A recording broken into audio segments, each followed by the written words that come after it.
Kata Imam Al-Haddad, kalau kita mau dapat ridhonya Allah, maka syaratnya ada 4, saudara. Ada berapa syaratnya? Saya pengen pulang dari sini semuanya bawa dan hafal. Syaratnya ada berapa? Ada 4. Yang pertama, al-ilmu wa bihi yu'rafu haqqullah. Ente gak mungkin dapat ridha Allah kecuali penuhi syarat yang pertama, yaitu ilmu. Kenapa ilmu jadi syarat pertama yang mutlak? Wa bihi yu'rafu haqqullah. Karena dengan ilmu kita tahu haknya Allah Subhanahu wa ta'ala. Kita nggak tahu haknya Allah kecuali dengan ilmu, saudara. Tanpa ilmu kita nggak tahu mana yang Allah ridha, mana yang Allah murka. Betul? Tanpa ilmu kita nggak akan tahu mana yang Allah halalkan, mana yang Allah haramkan. Tanpa ilmu kita nggak akan tahu mana yang diperintahkan oleh Allah, mana yang dilarang oleh Allah Subhanahu wa ta'ala, saudara. Makanya Imam Al-Ghazali di dalam Minhajul Abidin merupakan kitab terakhir yang dikarang oleh Imam Al-Ghazali setelah pengembaraan spiritual yang sangat panjang. Ngarang Ihya Ulumuddin, sebelumnya ngarang berbagai kitab. Terakhir Imam Al-Ghazali di usia yang sudah begitu matang, beliau nulis kitab Minhajul Abidin. Di dalam Minhajul Abidin beliau sebutkan aqabat, rintangan-rintangan, tingkatan-tingkatan, tangga kalau kita mau sampai kepada Allah Subhanahu wa ta'ala. Apa tangga yang pertama? Al-aqabatul ula. Rintangan yang pertama aqabatul ilm, rintangan ilmu, saudara. Jadi nggak bisa ente mau sampai kepada Allah sebelum minta lewat tangga yang pertama. Orang kalau naik tangga, bu, baik bu, sehat bu, alhamdulillah bu, jawab bu. Orang kalau naik tangga langsung lompatin anak tangga yang pertama, padahal lumayan tinggi, langsung ke tangga kedua, kira-kira ngejomplang apa kagak? Benjol apa kagak? Benjol. Nggak bisa, saudara. Tangga pertama ilmu syarat mutlak. Wa bihi yu'rafu haqqullah. Hanya dengan ilmu kau tahu haknya Allah Subhanahu wa ta'ala. Makanya Nabi sallallahu alaihi wasallam bersabda, apa? Man yuridillahu bihi khairan yufaqihu fid din. Sabdanya Nabi, bu, Pak, ini kelihatannya singkat, populer, sering dibawakan, tapi maknanya begitu dalam. Siapa yang Allah menginginkan kebaikan, Allah tuntun dia untuk paham ilmu agama, saudara. Artinya apa? Kalau Allah hadirkan Anda di majelis ta'lim, Allah hadirkan Anda di majelis ilmu, Allah hadirkan Anda duduk bersama ulama, insya Allah jadi pertanda baik. Kita ditakdirkan mendapatkan kebaikan oleh Allah Subhanahu. Tapi sebaliknya, hati-hati kalau udah mulai elek-elekan hadir majelis, udah mulai males hadir majelis, alasannya ada aja, entar ini entar itu. Hati-hati, jangan-jangan bukan Anda yang gak mau hadir majelis, tapi Allah yang gak pengen Anda hadir majelis, saudara. Na'udzubillah min. Makanya beruntung, alhamdulillah, ini kita udah mulai lagi pengajian. Duduknya Anda di majelis ilmu bukan sekedar duduk di depan guru, tapi ini adalah tangga pertama Anda menuju Allah Subhanahu wa ta'ala. Tanpa ilmu kau tidak akan sampai kepada apa yang diridhoi oleh Allah Subhanahu wa ta'ala. Kira-kira sampai sini jelas atau tidak? Jelas atau tidak? Insya Allah, Habib. Tapi ayah saya udah tua, Habib.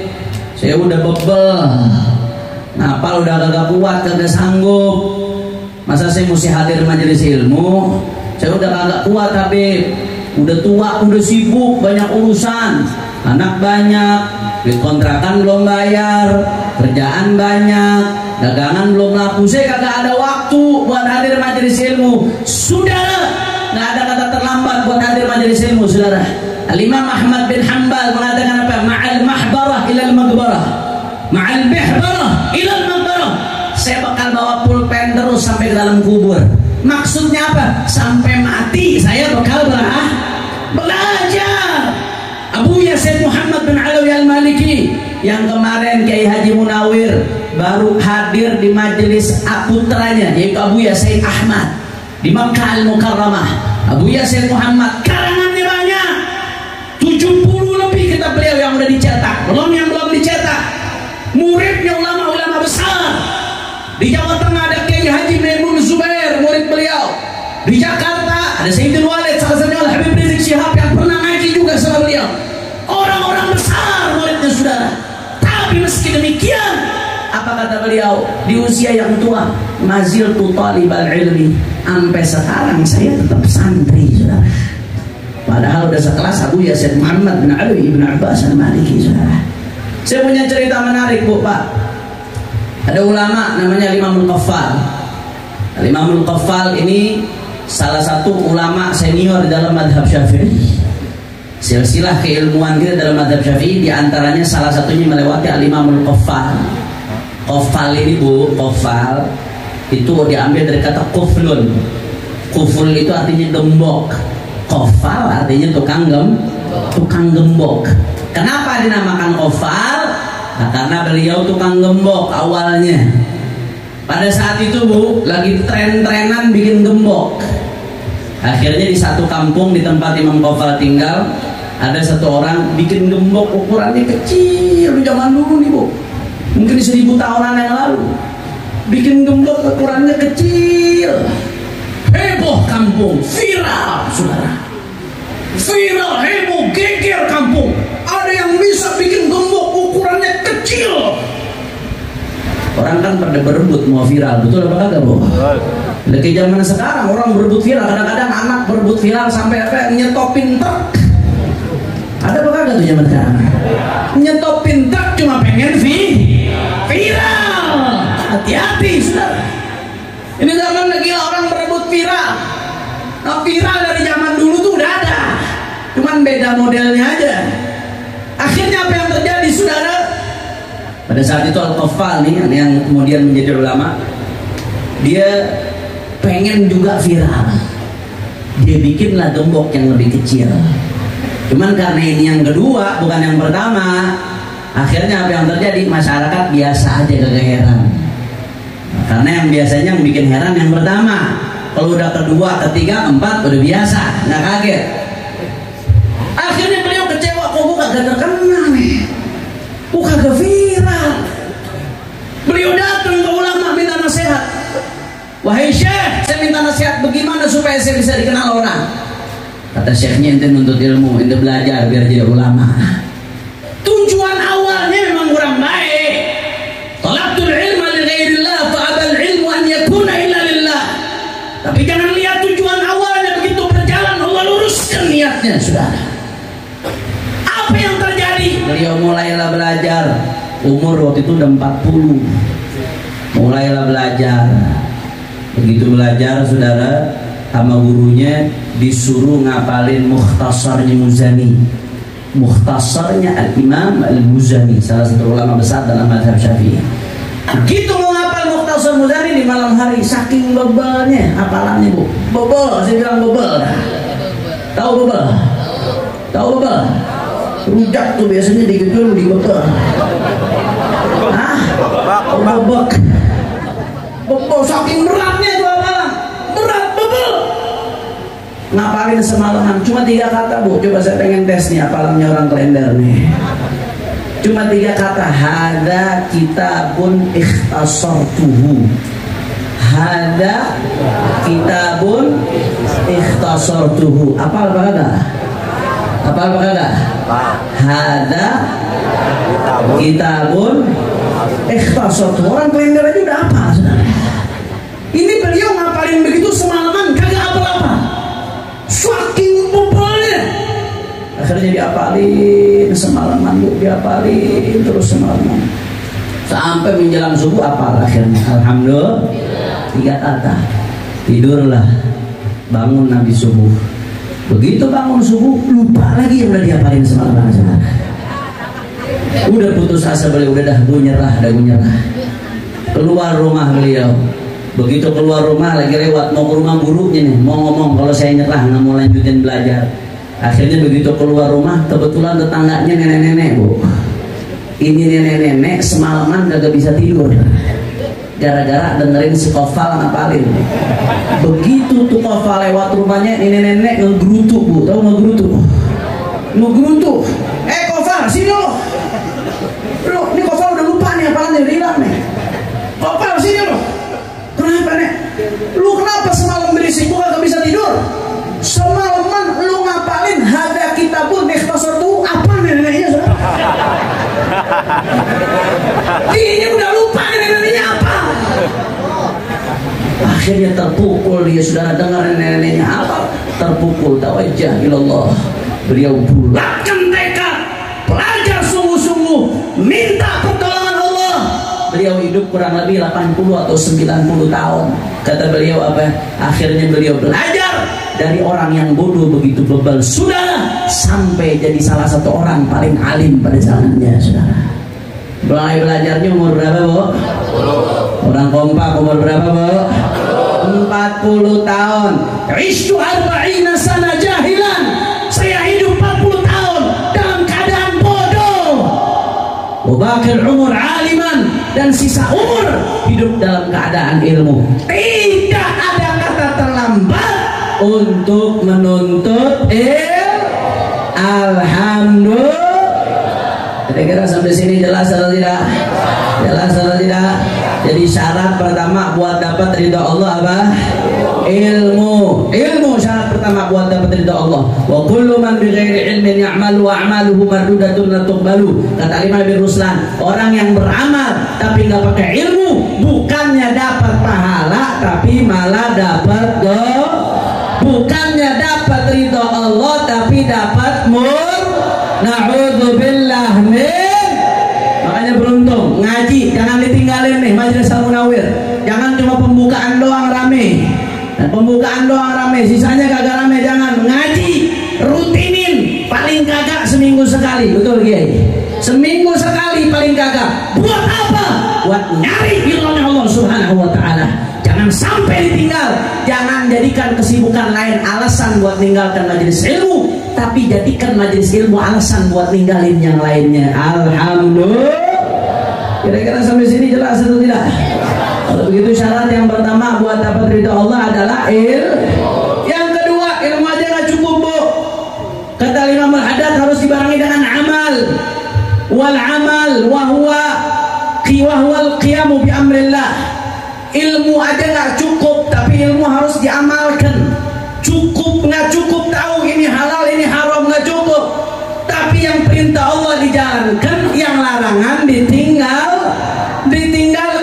Orang punya ilmu tapi nggak ngamalkan ilmunya, kata Nabi, jadi bahan bakar neraka, saudara. Na'udzubillah min. Tapi Habib, yaudah dah kalau begitu mendingan saya nggak ngaji dah daripada tahu tapi saya ngelanggar. Ada nggak yang ngomong begitu? Ada nggak yang bilang begitu? Saudara, yang model seperti itu dosanya dua. Kalau orang nuntut ilmu tahu kemudian dia langgar, dosanya satu, dosa ngelanggar perintah Allah. Tapi orang sengaja nggak ngaji, bukan jahil ma'dzur, bukan bodoh yang diudurkan. Ada guru, ada ustaz, ada kiai, ada kesempatan, tapi sengaja nggak ngaji, dapat dua dosa.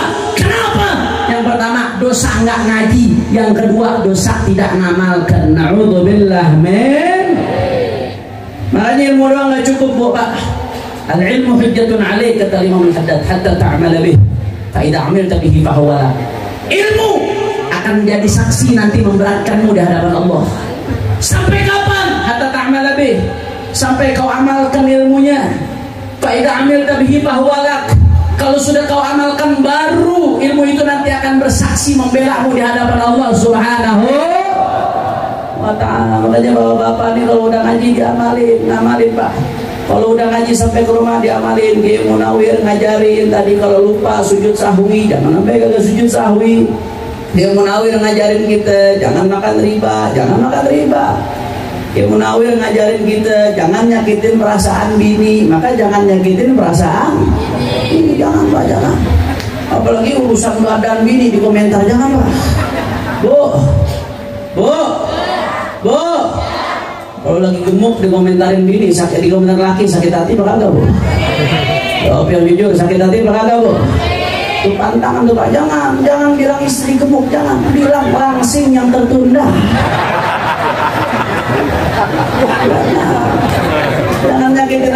Setuju? Setuju? Amalin ilmu. Kata Buya Said Muhammad bin Ali Al-Maliki, kata Buya Said Muhammad bin Ali Al-Maliki, al-ilmu bila amal atil, wal amal bila ilm batil, wal jam'u bainahuma hasil. Kata Buya Said Muhammad bin Ali Al-Maliki, ilmu tanpa amal atil, sia-sia, tidak ada manfaatnya. Amal bila ilm, anda beramal tapi nggak pakai ilmu, batil, nggak sah, Allah nggak anggap. Wal jam'u bainahuma hasil. Tapi dengan mengumpulkan antara ilmu dan amal, kau akan mendapatkan jalan menuju ridho Allah Subhanahu. Sekali lagi sampai sini kira-kira jelas atau tidak? Jelas atau tidak? Insya. Kalau begitu saya mau tanya, syarat pertama buat dapat ridho Allah apa? Syarat yang kedua apa? Ilmu, amal aja nggak cukup. Ada syarat yang ketiga, al-ikhlas. Harus ikhlas. Wa huwa tasfiyatu malillah. Ikhlas itu memurnikan betul-betul hanya untuk Allah Subhanahu wa ta'ala. Saya beramal bukan karena ngarep pujian, bukan karena takut cacian, bukan karena ngarep dunia, bukan karena ngarep jabatan, bukan karena ngarep suara, tapi saya beramal, saya ngaji murni karena pengen cari ridha Allah Subhanahu. Habib, apa ciri-cirinya orang ikhlas? Gampang Bu, kalau mau tahu ciri-cirinya orang ikhlas, an yastawi indahul madhu wadzam. Kalau mau tahu, kita introspeksi diri kita masing-masing Bu. Ciri-ciri orang ikhlas, an yastawi indahul madhu wadzam. Mau dicaci, mau dihina, mau dipuji, mau disanjung sama. Cacian sama pujian nggak bikin dia berubah. Cacian nggak bikin dia ngedon, pujian nggak bikin dia ngelambung, sama. Karena saya ngamal nggak berharap pujian. Saya beramal bukan karena ngindarin cacian. Saya beramal karena Allah Subhanahu wa ta'ala. Habib, kalau begitu, kalau belum ikhlas, saya mau belum beramal dulu dah. Soalnya saya belum bisa ikhlas. Hati saya masih ngarep pujian, hati saya masih karena takut cacian. Saudara, saya teringat dari guru saya, ada satu cerita menarik. Guru saya menceritakan, dulu ada seorang ulama masih muda, ayahnya ulama besar. Nah, ulama yang masih muda ini ngajar. Ketika pertengahan ngajar, dia alim, namanya anak muda, semangat. Pertengahan ngajar dia ujub dah hatinya, saya hebat ya, jamaah saya banyak ya, penjelasan saya membuat kagum orang ya. Takjub dia dalam hatinya, merasa hebat dalam hatinya, saudara. Akhirnya apa yang terjadi, saudara? Begitu dia lanjutkan ngajar, dia terbesit lagi dalam hatinya. Ya Allah, ternyata saya amal karena ujub.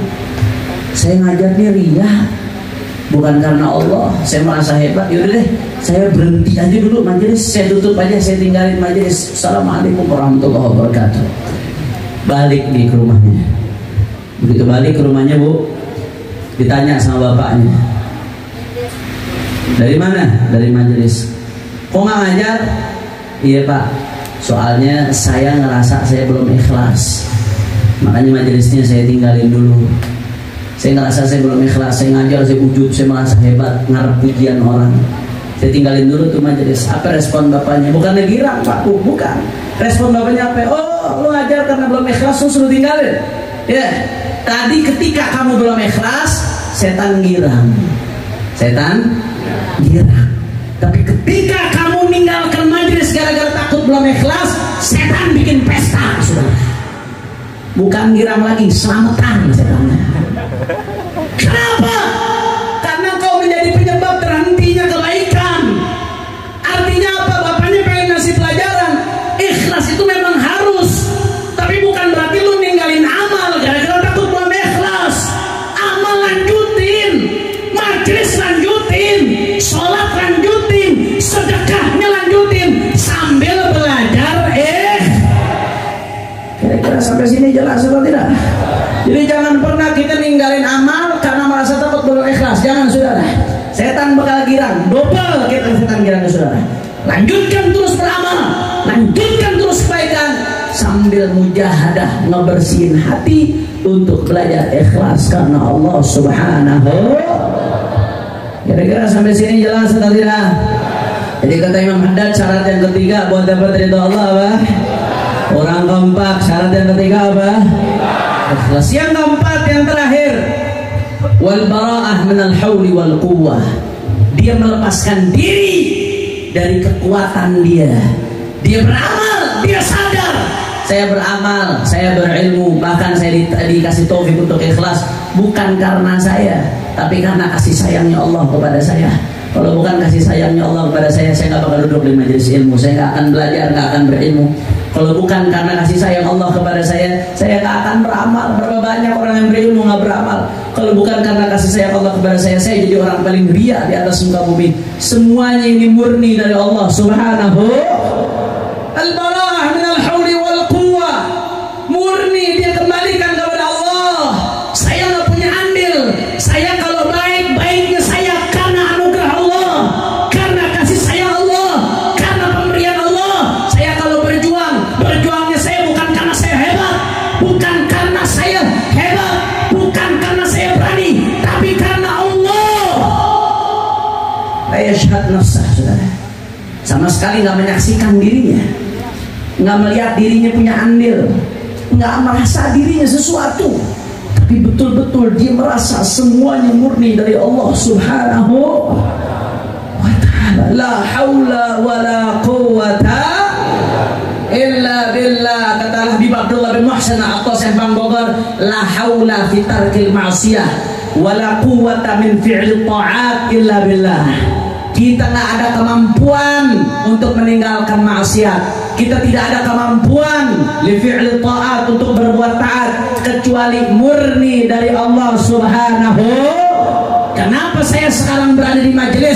Kenapa sekarang saya zikir? Karena Allah gerakin saya. Kalau Allah nggak gerakin saya, kalau Allah tidak jaga saya, mungkin sekarang saya lagi mabok, mungkin saya lagi narkoba. Semuanya murni dari Allah. Saya bukan apa-apa.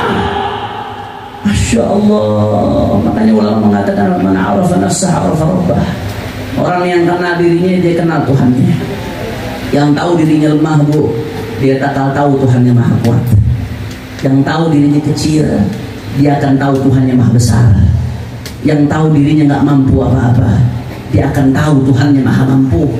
Yang tahu, yang sadar dirinya bodoh, dia akan tahu Tuhannya maha mengetahui segalanya. Yang sadar dirinya tidak punya apa-apa, dia tahu Tuhannya maha sempurna. Semuanya murni dari Allah. Masya Allah. Makanya Pak Bu, kita sadar kita semua titipan dari Allah. Bahkan ilmu yang Allah kasih kita titipan dari Allah. Nggak pantas buat disombongin. Amal yang Allah kasih kita titipan dari Allah Subhanahu wa ta'ala. Titipan murni, titipan dari Allah. Apa yang mau disombongin? Ada tukang parkir, lahan parkirnya 1 kilometer atau 1 hektar, yang parkir 500 mobil, terus petenteng, pakai cincin 10 biji, petantang tenteng. Ini 500 mobil gua semuanya. Kira-kira gila apa kagak? Gila apa kagak? Lalu gila tuh mobil titipan. Yang namanya titipan, satu gak bisa dibangga-banggain. Titipan, amanah, titipan. Dan yang kedua, yang namanya titipan mesti dijaga baik-baik. Orang nitip mobil sama kita, begitu tuh orang mau ngambil mobil, tahu-tahu spionnya udah pecah, knalpotnya udah copot, bannya udah kempes, setirnya udah patah. Ngamuk apa agak kira-kira? Titipan mesti dijaga. Begitu pula ilmumu, amalmu, jabatanmu, semua yang kau punya titipan dari Allah. Bukan untuk dibanggakan, tapi untuk digunakan semestinya. Sudah. Kira-kira sampai sini jelas atau tidak? Kita ngaji lagi serius dikit nih ngajinya. Nanti part kedua baru dah yang kacau-kacau. Kira-kira sampai sini jelas atau tidak?